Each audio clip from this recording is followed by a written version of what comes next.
Nos encontramos en el videotutorial número 5 del curso de electrónica. En este caso nos vamos a dedicar a los transistores. Y con esta imagen del primer transistor, gracias a la DELEC, una página recomendada para todos aquellos que quieran conocer electrónica, ladelec.com. Allí en mi página está también la dirección, un enlace hacia la DELEC, así que todos pueden visitar esta web. Este es una imagen del primer transistor. Como les digo, en la página oficial de la DELEC encuentran la teoría sobre esta construcción. Ahorita sí, entrando en materia, los transistores, pues como todos sabemos, todos los seguidores de este curso que tienen un poco de nociones de electrónica, la verdad es que estos elementos han facilitado en gran medida el diseño de circuitos electrónicos en tamaño reducido. Recordemos que los transistores fueron los sustitutos de todas las antiguas válvulas termoiónicas de hace unos tiempos atrás. Televisores a blanco y negro estaban diseñados con esas válvulas o esos tubos que dicen los radiotécnicos o que nosotros conocíamos como válvulas al vacío. A través del transistor fue posible la construcción de receptores de radio portátiles, que comúnmente llamados transistores. No sé si han escuchado esa palabra de pronto en boca de los abuelos. Tengo un radiotransistor y precisamente hace referencia a esos equipos portátiles con los cuales se sintonizaba una emisora. Los televisores encendían mucho más rápido que lo que se podía obtener anteriormente. Recuerdo, mi abuela tenía un televisor de 21 pulgadas, el cual se encendía y a la media hora inmediatamente uno iba y podía ver algo en el televisor, ya que eran a blanco y negro. Televisión a color y otra gran cantidad de proyectos pudieron ser introducidos gracias a este gran avance electrónico del transistor. Antes de aparecer los transistores, pues los aparatos a válvulas de vacío tenían que trabajar con tensiones bastante altas, tardaban más de 30 segundos en empezar a funcionar y no se podía trabajar en ningún caso con baterías porque aparte de que trabajaba con tensiones supremamente altas, pues necesitaban un gran consumo de corriente, por lo tanto se consumían las baterías inmediatamente. Entonces el transistor es uno de los grandes avances que ha tenido la electrónica porque a partir del transistor se pudieron diseñar otros circuitos mucho más complejos. Los transistores tienen una gran cantidad de aplicaciones. Dentro de ellas es que los transistores son utilizados para amplificación y cuando hablamos de amplificación de todo tipo. Amplificación de radio, televisión, instrumentación. Con transistores podemos hacer, con transistores trabajando de manera discreta, podemos hacer amplificadores de radiofrecuencia, podemos hacer amplificadores de audio y todo esto gracias a este dispositivo electrónico tan poderoso. Podemos también generar señales, podemos tener con transistores osciladores, generadores de onda, emisión de radiofrecuencia. También podemos trabajarlos en conmutación. También actúan como interruptores, control de relés, fuentes de alimentación conmutadas, control de lámparas, modulación por ancho de pulso o lo más conocido como Pulse Width Modulation PWM. También podemos trabajar con ellos detección de radiación luminosa a través de algo que se llaman fototransistores. Los transistores de unión bipolar se llaman de esa manera, transistores BJT, transistores de unión bipolar, que son los transistores más conocidos, digámoslo así, no los más básicos, sino los más conocidos. Tienen tres terminales llamados base, colector y emisor, y depende del tipo de encapsulado que se tenga en este transistor, pues de esa manera también depende la distribución que tienen sus pines. Listo, quiero que analicemos varias cosas. Los transistores, dentro de los transistores de unión bipolar o BJT, tenemos dos tipos de transistores. Uno que es conocido como NPN, aquí lo podemos ver, y otro que es conocido como PNP.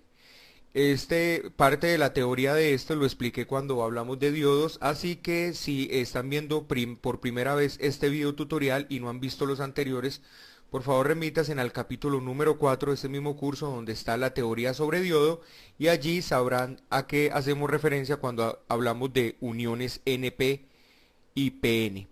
Entonces, cuando hablábamos de diodos decíamos que los diodos tenían una unión NP y el transistor tiene otra unión adicionalmente a esa NP o a esa PN. En este caso es una, digamos que una complementaria.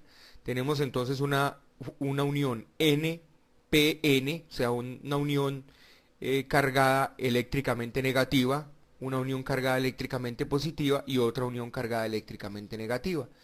Ese es el transistor NPN.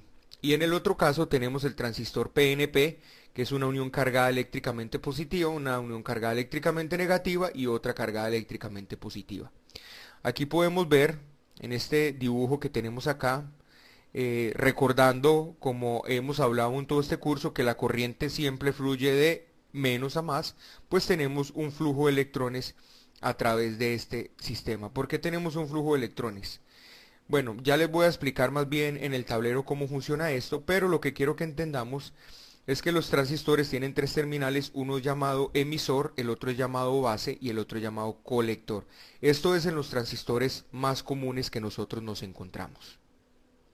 Más o menos un transistor puede tener este tipo de simbología que ustedes ven acá. O sea, el símbolo es este símbolo, este cuadro que tenemos acá, perdón, que lo he movido, pero este cuadro que tenemos acá en este momento es el símbolo del transistor NPN y el símbolo del transistor PNP es este. Si lo alcanzan a notar, la diferencia es la flechita hacia donde apunta. En el NPN la flecha apunta hacia afuera, en el PNP la flecha apunta hacia adentro. Pero lo que quiero decirles con este dibujo que está acá arriba es que más o menos internamente es lo que tiene un transistor. Pero entonces algunos dirán, entonces para hacer un transistor lo único que tenemos que hacer es tener dos diodos y unirlos, ponerlos en contraposición, o sea, ánodo con ánodo, perdón, unirlos ánodo con ánodo y de esta manera entonces donde se unen los ánodos ya tengo mi base y en las otras dos puntas tengo el emisor y el colector. No, lo que quiero explicar con esto es que aquí podemos ver prácticamente la unión NP y la unión otra vez PN, acá la podemos ver, entonces esta unión es N, P y otra vez aquí PN. Es como si tuviésemos dos diodos ubicados de esta posición, pero si ustedes hacen esto, eléctricamente no les va a funcionar como un transistor, porque influyen otras cosas. Dentro de esos influye mucho la capa del gap o lo que hablábamos anteriormente. En esto, en el transistor PNP pues tenemos lo mismo, la unión PN y la unión NP. Por eso entonces podemos decir que esto es lo que tiene un transistor internamente. Un transistor, como decimos anteriormente, tiene tres terminales, uno es llamado base, colector y emisor, y en este dibujo que tenemos acá, en este símbolo que tenemos acá de un transistor convencional llamado 2N3904, cuyo reemplazo OSG es el 123AP, más adelante estaremos hablando de esto, pero lo que quiere mostrar este dibujo es que siempre va a haber una corriente de colector, una corriente de emisor y una corriente de base. Ahorita vamos a hacer unos pequeños diseños porque es importante también que metamos un poco de matemática en este asunto para entenderlo mejor. Y en este otro también tenemos lo que ustedes pueden ver acá, tenemos una corriente de colector, una corriente de emisor y una corriente de base. Entonces, dependiendo de la corriente de base, vamos a tener un flujo de corriente, en este caso de emisor a colector, pero la verdad es que lo diseñamos de esta manera porque para diseños electrónicos es mucho mejor analizar la corriente que va desde positivo a negativo. Entonces, como ustedes pueden ver, lo que quiero decirles en este momento para que me entiendan fácilmente, es que un transistor es una fuente de corriente que depende de corriente. Algunos que de pronto conozcan electrónica no habrán escuchado nunca esta teoría, pero esta teoría a mí me funcionó demasiado bien. ¿Qué quiero decir con una fuente de corriente que depende de corriente? Pues muy sencillo, que por el colector va a circular una corriente que será la misma aproximadamente que circule por el emisor y esa corriente sencillamente va a estar determinada por una corriente de base. ¿Por qué? Porque el transistor tiene una composición interna que se llama el beta. Los transistores tienen un beta y ese beta podemos decir que es la ganancia del transistor y esa ganancia está determinada en la ganancia que va a tener el transistor en corriente y ya les voy a explicar eso con mucho más detalle. Entonces, si yo quiero que haya una circulación de corriente por el colector, es necesario que haya una corriente, un flujo de corriente por la base. Y la corriente máxima que yo puedo trabajar por el colector va a ser determinada por la corriente que entra por la base. Entonces, por eso estoy diciendo que el transistor BJT es una fuente de corriente que depende de otra corriente. Eso es lo que estoy diciendo. Y de la misma manera, en el transistor PNP, que es este, pues vamos a tener lo mismo, solo que la corriente va en sentido contrario porque está polarizado de una manera diferente. Como les digo, ya lo vamos a analizar haciendo unos ejercicios. Pero entonces quiero que entendamos que un transistor es una fuente de corriente que depende de corriente. Los transistores comúnmente son estos que tenemos acá, podemos tener varios tipos de transistores. Este transistor de acá es un transistor comúnmente conocido como transistor para trabajar altas potencias, son transistores que son ubicados en circuitos electrónicos que por lo general se calientan mucho. Este, pues, aunque parece un transistor, la verdad que no es un transistor. Acá podemos ver una simbología que nos hace que esto no es un transistor. Más adelante explicaré elementos como esto. Este que está aquí, si es un transistor, tiene un tipo de encapsulado muy diferente, pero sigue siendo un transistor. Este también es un transistor, esto es otro transistor y esto es otro transistor. Cualquiera de estos que ustedes encuentren de este tipo de encapsulados en diseños electrónicos, ya inmediatamente me puede decir que eso me está haciendo referencia a un transistor. Pero tenemos otros encapsulados también. Por decir estos encapsulados. Estos encapsulados que tenemos acá son encapsulados de transistores de montaje superficial, estos dos, el MMBT3906 y el PZT3906 son encapsulados de montaje superficial, mientras que este es un encapsulado normal TU92 que es este, viéndolo de frente, es exactamente este que tenemos acá. Entonces son diferentes encapsulados que tenemos de transistores. Ahora quiero que veamos una gama mucho más amplia y que veamos esta imagen que está acá. Todos estos que ustedes pueden ver acá son transistores y como ustedes pueden ver, la distribución de los pines no es la misma para todos los tipos de transistores. Por decir algo, en este transistor que tenemos acá aparece emisor, base, colector. Pero ya en este transistor que tenemos acá aparece emisor, colector y base. Entonces son dos tipos de transistores totalmente, o sea, pueden ser que tengan el mismo, que sean NPN ambos, pero los transistores tienen los terminales están ubicados en una posición muy diferente. Lo mismo este, colector emisor base, colector base emisor. Así que es bueno que nosotros tengamos en cuenta el tipo de distribución de pines que tiene nuestro transistor para no ir a cometer errores. Y esto nos lo muestra fácilmente algo que nosotros conocemos como SG o libro de referencias y más adelante vamos a verlo también. Todos estos son tipos de transistores, acá podemos ver esto y hay algunos transistores que ustedes están viendo que tienen como una nomenclatura diferente. Aquí tenemos GSD, DSG, aquí tenemos por decir KA-gate y esto lo que quiere decir es lo siguiente, no todos los transistores son transistores BJT. Hay transistores también llamados FET, hay transistores llamados JFET, hay transistores llamados MOSFET y ya los vamos a analizar. Y lo importante de esto es que entendamos que los FET, MOSFET no tienen la misma distribución de pines que tienen los transistores BJT. ¿Por qué? Porque los FET o MOSFET tienen nomenclatura diferente para los pines, mientras que para el BJT es base, colector, emisor, para el JFET, el FET o el MOSFET es gate, source y drain. O sea, compuerta, drenador y fuente, o source. O, como lo llaman muchos otros, sumidero. Y hay algunos otros encapsulados muy parecidos a los transistores, como este que está acá, que no es un transistor, sino que es un SCR. Y el SCR, digamos que tiene funciones de transistor, pero no es un transistor. ¿Por qué? Porque es un switch controlado. Un SCR es sencillamente un switch controlado. Un transistor puede comportarse como un switch controlado, pero no es un switch controlado, mientras que un SCR sí. Entonces el SCR tiene ánodo, cátodo y gate. ¿Listo? Y aquí vemos otra terminología que es MT1, MT2 y gate. Esta terminología es única y exclusivamente de los TRIAC. Y más adelante analizaremos lo que son los TRIAC y entenderemos qué es MT1, MT2 y gate. Por último, analicemos, antes de entrar en la parte de teoría o matemática, analicemos un poco sobre la simbología de los transistores.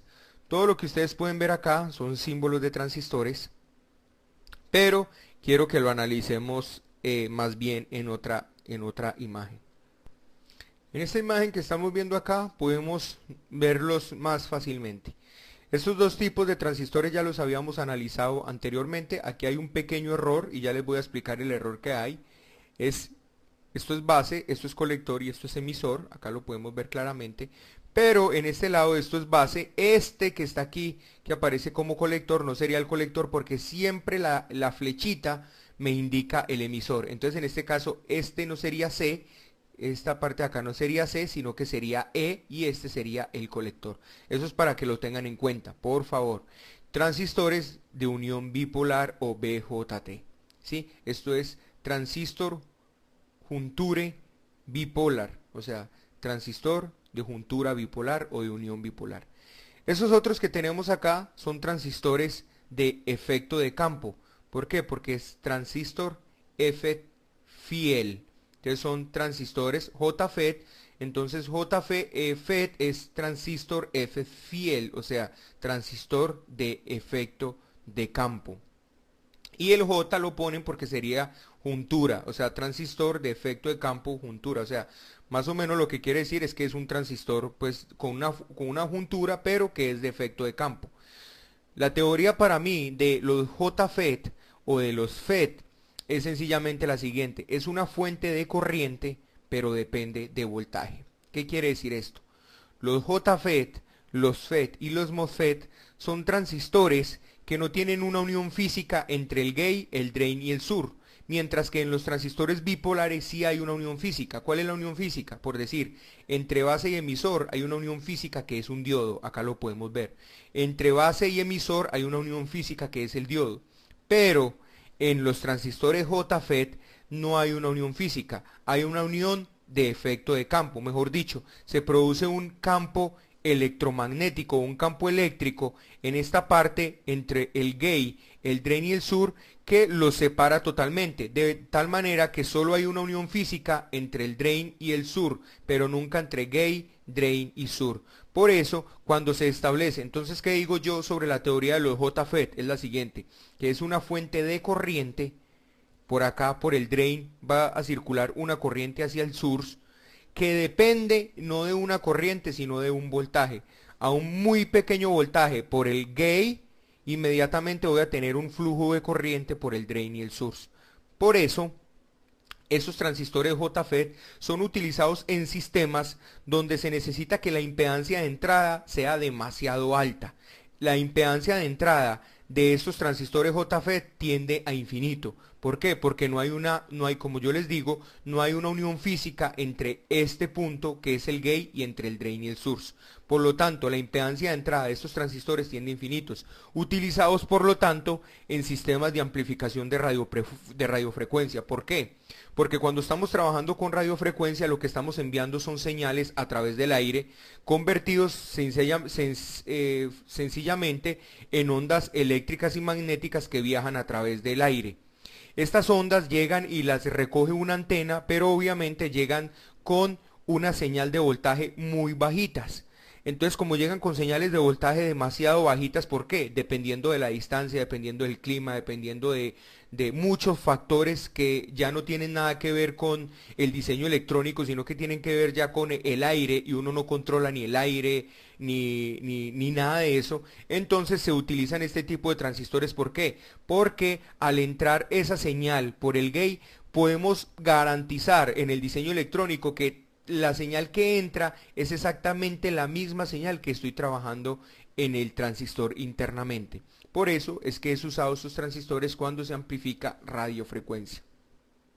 Los MOSFET son transistores muy parecidos a los JFET, tienen más o menos, bueno, la diferencia entre esta flecha que entra y que sale, porque hay FET de canal N, de channel N, o sea, de canal negativo, y hay JFET de canal positivo. Y de la misma manera los MOSFET que ustedes pueden ver acá son más o menos exactamente igual a los transistores FET, pero trabajan con una tecnología Metal Oxide Semiconductor, lo mismo que los integrados que nosotros conocemos como CMOS, o sea, trabajan con otro tipo de construcción interna. Y por último, tenemos lo que es el fototransistor, que es muy parecido a un transistor, pero tiene una ventaja también grande, que no hay una unión física entre la base, el colector y el emisor, sino que la unión física va determinada por un rayo de luz que entra en la base. Inmediatamente entonces podemos decir que esto es una fuente de corriente que depende de una señal de luz que le entre a la base a este transistor. Espero entonces que este tipo de terminología y que esta explicación, que yo sé que a veces es ladrilluda, es importante que la tengamos en cuenta porque el transistor es demasiado importante para los diseños electrónicos de aquí en adelante. Así que veamos un poco de matemáticas.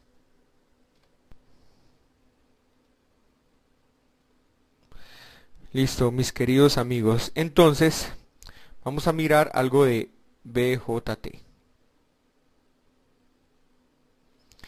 El BJT entonces habíamos dicho que es una fuente de corriente que depende de corriente. Habíamos analizado en videotutoriales pasados, analizamos la ley de Ohm, muy necesaria para este diseño que vamos a hacer acá. Y aparte de eso, muy importante también tener un poco en cuenta las leyes de corrientes de Kirchhoff, analizadas también en la clase pasada. Vamos entonces a hacer lo siguiente. Tenemos un transistor de la siguiente manera.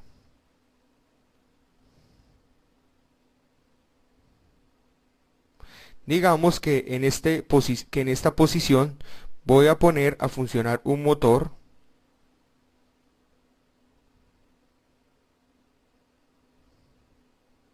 que va a ir conectado a VCC, y por acá voy a trabajar una fuente, una resistencia que va a ir conectada también a VCC. Entonces lo que quiero que analicemos es lo siguiente. Esta corriente, aunque sabemos que la corriente iría en este sentido de negativo a positivo, vamos a diseñarla en esta manera, en este sistema de positivo a negativo, sencillamente para facilidad en el diseño. Pero ya sabemos que es exactamente igual. Digamos que este motor es un motor para 12 voltios. Vamos a hacer una cosa aún mejor.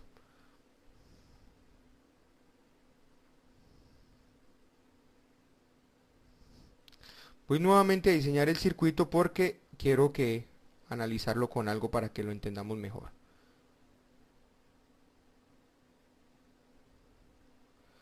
Algunos me dirán, ojo Roosevelt, que ese no es el símbolo de electrónica. Bueno, tienen toda la razón. Ve, el símbolo de la resistencia. Tienen toda la razón. Pero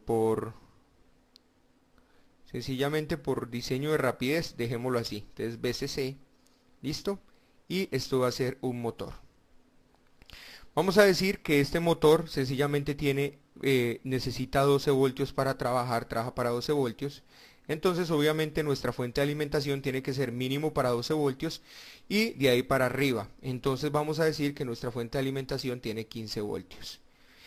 Eso quiere decir que vamos a hacer un diseño electrónico. Esto que nosotros tenemos circulando por acá, recordemos que ya esto sería un sistema, ya no sería en serie, porque por acá se viene una corriente y por acá se viene otra corriente.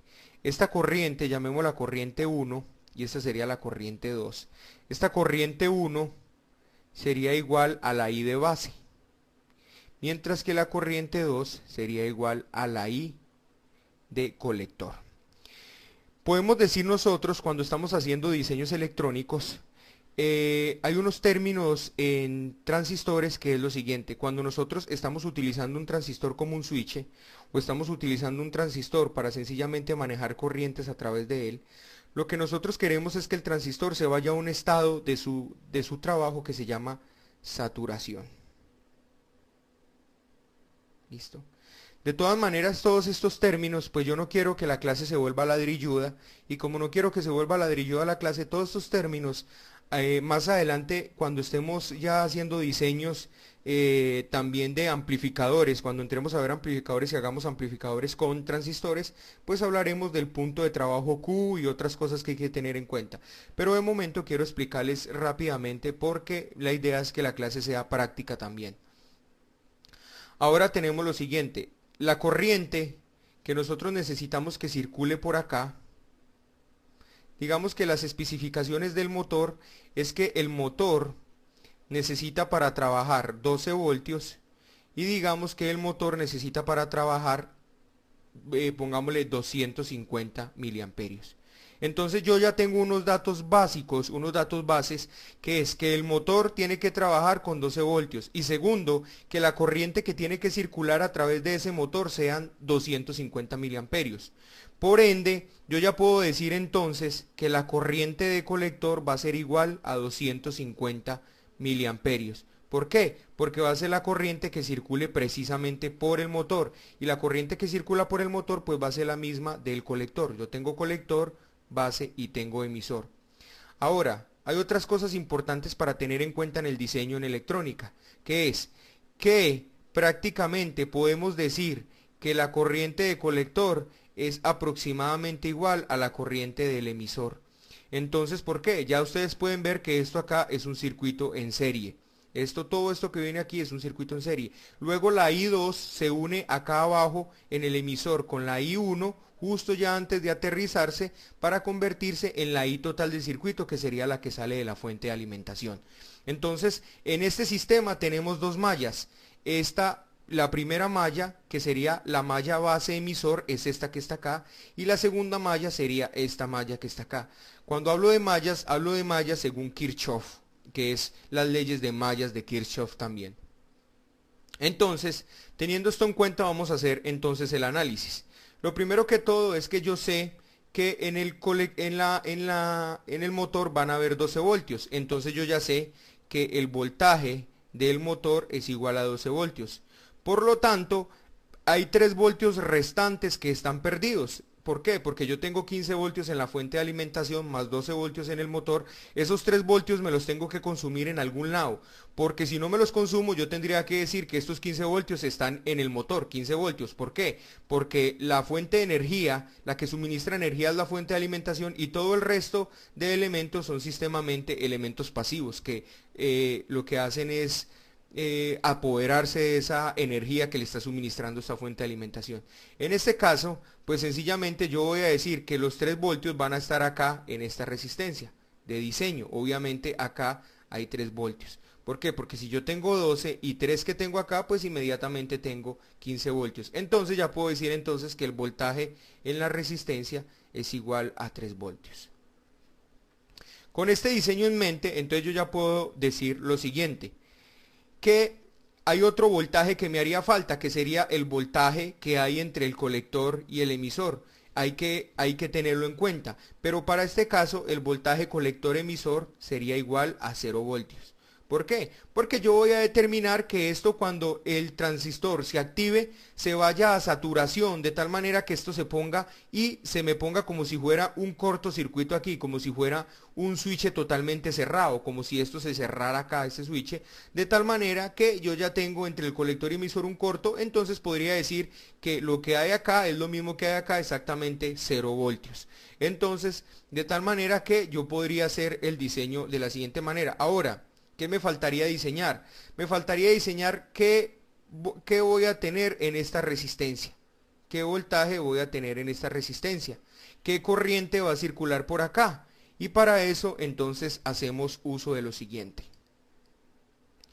Nosotros sabemos, si tenemos este diseño que tenemos acá, entonces podemos decir que VCC menos, vamos a llamar esta RB, o sea R de base, y vamos a llamar esta de acá RC, o sea R de colector. Entonces yo tengo que VCC menos R de base menos, mire que voy siguiendo la malla, me voy siguiendo la malla hasta que llegue a 0. VCC menos el voltaje en RB, perdón, aquí me equivoqué, es voltaje en RB menos el voltaje que hay en base emisor es igual a este cero. Inmediatamente ya llego y encuentro el cero. Por lo tanto, yo ya sé que 15 voltios que tiene mi fuente de alimentación menos el voltaje de lo que es en la resistencia de base menos el voltaje base emisor. El voltaje base emisor es fácil descubrirlo, por lo menos teóricamente. ¿Por qué? Porque en la unión base emisor sencillamente hay un diodo. Acá podemos ver el diodo, mírenlo. En la unión base emisor hay un diodo. Y si nosotros recordamos la unión base emisor, o sea, cuando hay un diodo tenemos una caída o una tensión, por lo menos idealmente de 0.7 voltios. Entonces, menos 0.7 voltios igual a 0. Esto ya me determina lo siguiente, que 15 voltios menos 0.7 voltios es igual al voltaje en R base. Sencillamente hice un despeje ahí de coquito, o sea, de matemática supremamente elemental, pasé este para acá y este que está restando lo paso al otro lado a sumar. Entonces, esto ya me dice que el voltaje que hay en la resistencia de la base necesariamente tienen que ser 14,3 voltios. ¿Sí? Haciendo esta malla de acá, esta malla que tenemos acá. La otra malla ya la tenemos toda descubierta, ya sabemos que el motor son 12 voltios, ya sabemos que el voltaje en la resistencia de colector son 3 voltios y ya sabemos que el voltaje colector emisor es igual a 0 voltios. Voy entonces a pasar de hoja. Ahora, ¿qué tendríamos que hacer acá? Entonces voy a volver a hacer el diseño rápidamente para que sigamos con... Aquí está el motor. Vamos a conectarlo a VCC. Aquí está mi resistencia y viene conectada también a VCC. Ahorita los tenía unidos, pero no hay problema, es exactamente lo mismo. Y aquí tengo mi aterrizaje. Entonces, ¿qué me falta hallar? Si ya tengo que el voltaje en la resistencia B es igual a 14.3 voltios, o sea 15 menos 0.7 que se come este. Entonces, ese es el voltaje que está cayendo acá.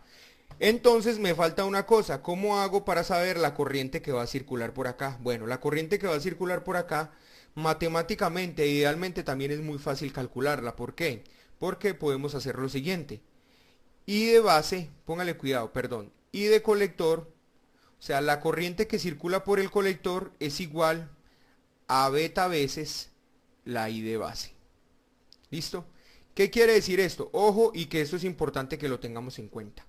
Los transistores, todos en un libro de referencia que se llama el libro SG, no sé cómo se llamará en otros países, pero es el libro donde uno encuentra todas las referencias de los transistores y obviamente el fabricante allí nos da todos los datos que necesitamos saber de esos transistores. Y dentro de esos datos hay uno demasiado importante que se llama corriente máxima de colector. Cuando hablamos de corriente máxima de colector es que el transistor viene diseñado para que por su colector fluya una corriente máxima al valor que está estipulado por el fabricante del dispositivo. Quiere decir que si este transistor máxima corriente por el colector son 300 miliamperios, así yo meta por la base una corriente totalmente grande que multiplicado por el beta se aumente de tal manera que suba por encima de 500 miliamperios, pues no lo voy a poder hacer porque el transistor se me va a dañar. Y lo que quiere decir eso fácilmente es que si yo tengo una corriente de colector máxima 500 miliamperios, quiere decir que el dispositivo que voy a tener aquí en el colector para suministrarle corriente tiene que ser máximo de 500 miliamperios, incluso ni siquiera 500 miliamperios, por debajo de 500 miliamperios. Esto es lo que quiere decir eso. Teniendo esto en mente, entonces el fabricante también nos entrega lo que es el beta del transistor. El beta del transistor es un valor sin medida. Dice sencillamente que es, por decir algo, 150. Entonces, si tengo que la corriente del colector para nuestro circuito es 250 miliamperios, eso lo sabíamos porque esa es la corriente que necesita el motor para trabajar. Y si sabemos que el beta de nuestro transistor es 150, pues entonces sabemos cuánto es la IB porque nosotros despejamos. Entonces IB es igual a 250 miliamperios sobre 150. ¿Listo? Y esto nos va a dar un valor X, aquí exactamente no sé cuánto es el valor, pero IB va a ser igual a algo. Algún dato me va a dar acá. Entonces ya tengo la corriente que va a salir o que necesito que circule por esta corriente que entre a la base de este transistor para poder tener una corriente aquí de 250 miliamperios trabajando en este transistor. Entonces, si ya tengo la corriente de base y tengo el voltaje de la resistencia, el voltaje que tiene esta resistencia, pues sencillamente yo sé que R es igual a V sobre I, entonces R va a ser igual a 14,3 voltios sobre IB, e IB tiene un valor cualquiera, que ya sabemos cómo se calculó. De tal manera que ya tenemos todos los elementos del circuito y este circuito, con este diseño que tenemos acá, nos va a funcionar adecuadamente, perfectamente. ¿Para qué? Para los requerimientos que tiene este motor. De tal manera que el transistor va a trabajar en su etapa, en su estado de trabajo normal, no se va a calentar porque ya hicimos un diseño electrónico para él. Esto es lo que quería analizarles matemáticamente con respecto a los transistores. Aunque la verdad hay mucho más que analizar matemáticamente, pero esto lo analizaremos cuando estemos viendo amplificadores porque ya es un proceso matemático mucho más largo y como les decía no quiero que se vuelva ladrillo a la clase. Por otro lado tenemos el diseño, este fue un diseño con NPN, pero podríamos tener el mismo diseño con PNP y es exactamente igual, la misma cosa, solo que hay que tener en cuenta algunos detalles, como el siguiente, solo les voy a decir los detalles que hay que tener en cuenta. Que si el transistor PNP es esto, PNP es esto, entonces yo tendría aquí mi motor como lo tenían convencionalmente después, ¿sí? Y tendría lo siguiente.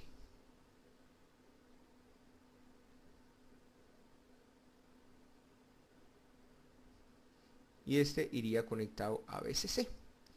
Entonces tendría exactamente este mismo diseño y lo que tendría que es que por acá va a fluir una corriente que viene de esta manera, pero por acá también va a fluir otra corriente, que sería esta corriente que se viene por acá. ¿Sí? Y eso es lo que hay que tener en cuenta sencillamente cuando estemos haciendo este diseño. Que la corriente, obviamente, pues anteriormente, mire que iba, obviamente tengo una corriente de base también que sería esta, ¿sí? Pero la corriente de base ya la pueden, bueno, aunque idealmente, o sea, verdaderamente es así, pero teniendo en cuenta el diseño que hicimos anteriormente, esta sería mi corriente de base y esta sería mi corriente de emisor. Mire que este es el emisor, véalo acá, pero que sería igual a la corriente que va a circular por el colector. Es esto mismo, solo que hay algunos símbolos que cambian, pero el diseño se hace exactamente de la misma manera. Así que creo que no tengo más que decirles por el momento de transistores. Hagan sus pruebas, hagan sus montajes y ya en el próximo video tutorial vamos a hacer montajes sobre un simulador de circuitos electrónicos en el que vamos a hacer pruebas de resistencia, diodos y transistores, todos unidos funcionando en un sistema y en un circuito electrónico completo para que podamos darle un poco más de movilidad a nuestro curso. Que Dios los bendiga y hasta el próximo video tutorial.